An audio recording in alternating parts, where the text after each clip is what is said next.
الحمدللہ وحدہ لا شریک لہ والصلاۃ والسلام علی من لا نبی بعدہ۔ قربانی کا جب جانور ذبح کریں تو چند ایک آداب کا بہت زیادہ خیال فرمائیں۔ نمبر 1، جانور کو نرمی اور اچھے طریقے سے ذبح کی جگہ لے جائیں۔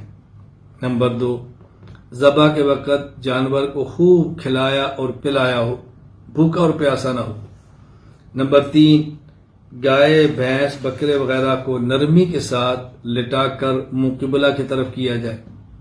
ان کو کھڑا کر کے ذبح کرنا خلاف سنت ہے۔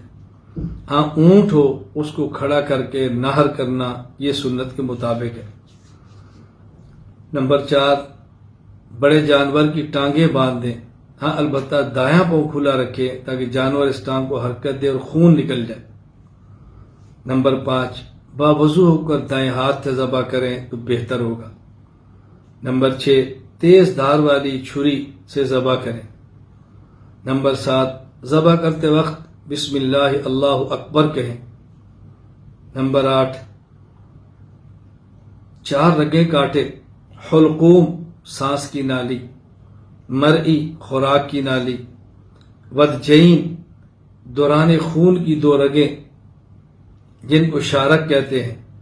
اگر 3 رگ کٹ جائیں تو قربانی پھر بھی ہوگی، صرف 2 رگیں کٹے گی تو قربانی نہیں ہوگی، جانور حرام ہوگا۔ 9، جب جانور تڑپنا بند ہو جائے تو اس کے بعد اس کی کھال اتاریں۔ 10، کھال احتیاط سے اتاریں، کٹ نہ لگے۔ 11، علائشوں کو حفظان صحت کے اصولوں کے مطابق احتیاط سے طلب کریں۔ 12، ایک جانور کو دوسرے کے سامنے ذبح نہ کریں، کوشش کریں، احتیاط کریں جس حد تک ممکن ہو۔ ان آداب کا خیال فرمائیں۔